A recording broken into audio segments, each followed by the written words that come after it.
صباح الفل عليكم، صباح الحلويات، صباح كل حاجة حلوة في حياتكم. نهاركم عسل ان شاء الله. بص يا حبايبي، بسم الله توكلنا على الله. ده رز معمر، شوفوا مطلعين بوتاجاز عامل ازاي، لونه جميل جدا وهيعجبكم ان شاء الله. شايفينه يا حبايبي اللون الحلو ازاي، جميل قوي قوي. بسيبه على الشواية من فوق، هوريكم كل خطواته، بس تابعي معايا الفيديو للاخر. لو اول مرة تشوفوني، انا اسمي هند من ست الدار. انت طلعت من ست الدار. على تعجبكم قناة، لو عجبتكم خدوا لفة هتشوفوا فيها كل جديد. ماشي يا حبايبي. بصوا يا حبايبي، ديت ايه، صينية بسلة بالبطاطس بس بالفراخ بالوراك. ماشي، صينية بطاطس بالفراخ بالوراك والبسلة بس، مش حاطة فيها جزر ولا اي حاجة، هي البسلة والبطاطس والفراخ بس. شوفوا اللون جميل ازاي، شوفوا جميلة ازاي، حلوة اوي وشهية وطعمها حلو اوي مع الرز، هتعجبكم ان شاء الله. بص يا حبيبي، بنتي بتقول لكم متنسوش اللايكات، ومتنسوش تشتركوا في القناة، وعامله لكم قلب كمان. ماشي يا حبايبي، الله يكرمكم يا رب ويصلح حالكم كلكم ويصلح حالنا معاكم يا رب العالمين. ده الرز انا غسلاه ونقعاه. ماشي، الكمية اللي انت عايزاها، انت عينك عيار، اكتبلك. بصوا يا حبايبي، دوت انا عندي رز عملته، جبت على قد الصينيه بتاعتي دي. المهم مكتريش الرز في الصينيه عشان بس ممكن ما يستويش مني. جبت اللبن ده انا مدفياه، مش عاملاه بارد، لا لازم يبقى دافي. ده الرز نقعاه يجي حوالي ساعه بالظبط. لازم تتنقع بميه حوالي ساعه بعد ما تغسليه. اللبن مسخناه، يعني مدفياه، وحاطه دلوقتي معلقتين من من الملح، وديت قشطه. ماشي، قشطه اللبن. ماشي يا حبيبي، انا بشيلها من الوش وبعدين احطها بعد ما اما اجي احطها في الاخر. بشيلها من الوش وهو في التلاجة. بشيله من الوش وبعد كده اقوم مطفياه، اقوم حطاه. ديت معلقه زيت، لازم تحط زيت لان الزيت هو اللي بيخليه لونه حلو ويفلفل. ماشي يا حبايبي، دي معلقه سمنه فلاحي. ودي اهم حاجه، هي السكر. السر كله في اللون السكر ده ترشيه على الوش كده، ويديله لون مكرمل كده من فوق الوش، وبيبقى طعمه جميل اوي.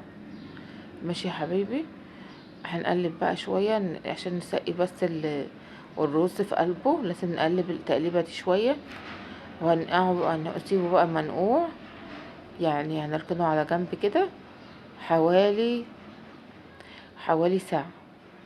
ماشي، على ما توطب، بقول لكم حوالي ساعه. ماشي يا حبايبي، هنقوم سايبينه بقى. لازم نزود ميه، انا نسيت اقول لكم ان انا بزود ميه، ان انا حطيت ميه، مش عارفه الحته دي ما جاتش ليه. ديت بصله، بتحطي ميه، الميه لازم تحطي عشان ما الرز يستوي. من غير ميه الرز هيبقى محتحت معاكي ومش مستوي. معلش بقى، انا حطيت البهارات من غير ما، يعني مش عارفه الصوره دي ما جاتش ازاي. ماشي، انا بوريكم انا حطيت البهارات اهيت. حطيت حوالي عن شطه وكزبره وملح وفلفل. ماشي، شطه وكزبره وملح وفلفل. دي بصله ومتعجاها. ودوت حبهان مطحون مع ورق لورا، بطحنه في الخلاط في الكبه. ماشي يا حبايبي، هنبقوا متعجين قوي كده. شوفوا الفراخ دي انا متبلاها من بالليل، وحطها في البصله كده بملح وفلفل بردك، وسايباها منقوعه فيها تاني يوم. اديتها ريحه حلوه قوي. بصوا اللي جبت بقى في البطاطس، مقطعاه بالجنب كده، مش مقطعاه بالعرض. والبسلة دي كانت مخزناها عندي في التلاجة، وجبتها قمت حطها كده، هي بتفك مع نفسها، ما بحبش افكها يعني، بطلعها من الفريزر احطها على طول. فالبنات اللي ما بيعرفوش ان هي لما بتتخزن لازم تتحط في التلاجة، بتتحط على الحاجة على طول، دي احسن طريقة. ما تسيبيش الحاجة من الفريزر تفك. جبت البصلة بقى اللي انا وريتها لكم بطريقتها بكله، اللي انا حطيت عليها ملح وفلفل وورق لورا وحبهان و... وشطة. وحطينا كزبرة ناشفة، دي مهمة برضك للبطاطس بالذات، الكزبرة الناشفة. ماشي يا حبايبي.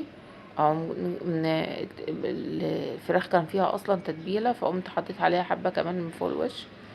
وخلاص كده كنت اقني شط ديوت تومة انا تقاها.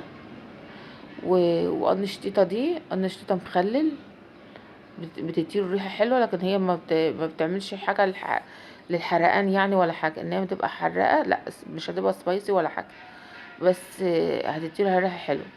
دي الصلصة انا كنت عاملاها في البيت. جبتها حطيتها زي ما انتوا شايفيني كده متسبكة. ماشي. انا مش هعملها بطماطم، يعني هي يعني دي الطماطم كلها اللي انا هبقى حطها، بس انا بحبها كده، ما بحبش الطماطم كتير فيه. ماشي يا حبايبي. دي الحتة البتاع دي هتحمر الفراخ وتخليها لونها حلو قوي. حطينا بقى ميه، سويتنا الميه، بقيت الحاجه ميه، وقمنا حطينا الزيت. وديت ايه السمنه اللي انا كنت عاملاها في القناه، السمنه اللي مقلباها على طريقه سمنه فلاحي. شو بتديها حلوه قوي بصراحه، جربوها، هي حلوه جدا في الطبيخ بصراحه، طريقتها جميله قوي. خشوا عندي في القناه هتلاقوها. آه، حاولوا تستفودوا بيها، اللي هي ما بتتحول الى سمنه فلاحي، بتبقى جميله جدا في الطبيخ بالذات. ما كمان بعملهاش في الحلويات. بنتي بتقول لكم ما تنسوش اللايكات وما تنسوش تشتركوا في القناه. ماشي يا حبايبي. خلاص خدتناها ورق الحراري، وهنحطها بقى ايه في في الفرن. ماشي. هنسيبها من تحت وبعدين هنطلعها من فوق، يعني هنسيبها من تحت لغايه ما تغلي خلوتين 3 كده، ونقوم حاطينها من فوق. الرز اهو انا حطيته على الشوايه من فوق، هي قايده الشوايه عليه، لازم يدي لون من فوق، وبعدين نطفي الشوايه ونطلع الاتنين فوق جنب بعض. ماشي يا حبايبي. دي طريقتي في عمايل البسله. شوفوا طلعت من الفرن جميله جدا. شوفوا الجمال ده. اول ما تطلعي الرز من الفرن لازم تخطيه. انا مخطيها تحته ب... ب... بطبق على قد ايه الصينيه. شوفوا جميله ازاي. لازم تطلعي الرز ولازم تخطيه عشان يعرق كده ويبقى حلو. ماشي. شوفوا الصينيه وجمالها، شوفوا الحلاوه دي. متنسونيش في اللايكات واشتراك في القناه، وفعلوا الجرس كده عشان يوصلكم مني كل جديد. ماشي يا حبايبي. مع الف سلامه. مع الف الف سلامه.